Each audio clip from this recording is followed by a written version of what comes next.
بڑے سے بڑا مفکر، بڑے سے بڑا اچھا ادیب، عالی نسب شاعر جب بھی لکھتا ہے تو کتاب کے ابتدائیے میں مجبور ہوتا ہے لکھنے پر کہ میری کتاب کو امعان نگاہ سے پڑھیے، اگر کوئی غلطی، کوئی کوتاہی، کوئی سکم پائیں تو براہ کرم مجھے آگاہ کریں تاکہ آئندہ ایڈیشن میں اس کی اصلاح کر دی جائے۔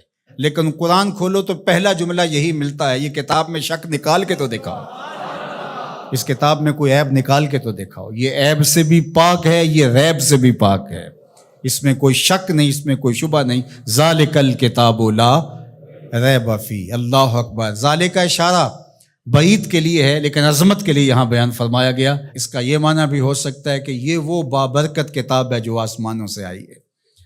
اللہ اکبر۔ یہ وہ کلام الہی ہے جس میں کوئی شک نہیں ہے۔ ھدی للمتقین، یہ کتاب متقیوں کے لیے ہدایت ہے۔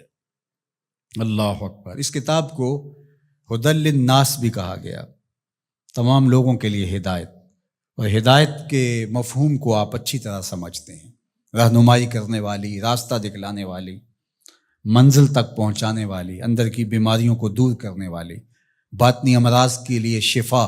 یہ کتاب ہدایت ہے، نور ہے، روشنی ہے، اور آسمانی تحفہ ہے جو حضرت انسان کو عطا کیا گیا۔ ہمارے دکھوں کا مداوع ہے، ہمارے دردوں کا علاج ہے، ہماری زندگی کو خوبصورت اسلوب دینے کے لیے یہ کتاب نازل ہوئی ہے، طریقہ حیات ہے، ہمارے لیے یہ منشور زندگی ہے۔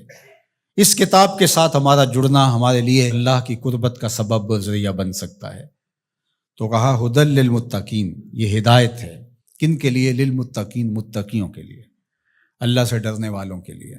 متقی وہ ہے جو وہاں پایا جائے جہاں اللہ اسے دیکھنا چاہتا ہے، اور وہاں نہ پایا جائے جہاں اللہ اسے نہیں دیکھنا چاہتا۔ علماء نے تقوی کے درجے بیان فرمائے۔ شرک سے بچنا ایک صورت ہے تقوی کی، کبیرہ گناہوں سے بچنا یہ بھی تقوی ہے۔ مختلف لوگوں کے مختلف درجے ہیں، صغیرہ گناہوں سے بچنا یہ بھی تقوی ہے۔ جتنا منصب بڑا ہوگا اتنا تقوی کا معیار بھی اس کو اتنا بڑا رکھنا پڑے گا۔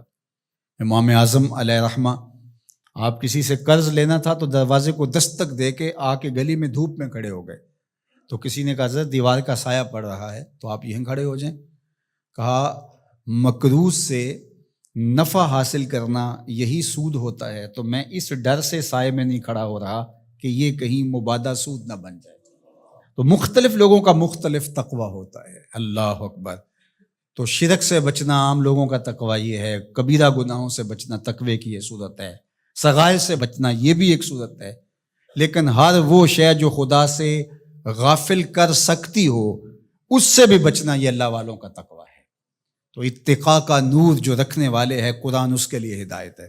یہاں ایک سوال کھڑا ہوا، وہ یہ کہ قرآن نے ایک دوسرے مقام پہ فرمایا ھدی للناس، یہ قرآن ہدایت ہے لوگوں کے لیے، اور یہاں فرمایا متقیوں کے لیے ہدایت ہے۔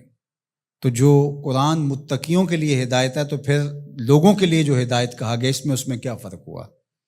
تو بات یہ ہے کہ قرآن کی طبع کے اندر تو ہدایت ہی رکھی گئی ہے، قرآن تو نور ہی بانٹتا ہے، لیکن یہاں اس سے اکتساب فیض کون کرتے ہیں؟ وہ متقی ہیں۔ قرآن ہے ہدایت، سراپا ہدایت، لیکن جو کفار ہیں، مشرکین ہیں، وہ اس ہدایت کے سرچشمے سے کچھ حاصل نہیں کر پاتے، اس سرچشمے کے پاس بیٹھ کر کے بھی اندھیرے میں رہتے ہیں۔ لیکن جو متقی ہیں وہ قرآن سے نور حاصل کر کے اپنی زندگی میں چراغاں کر لیتے ہیں، یعنی اکتساب ہدایت متقی کرتے ہیں۔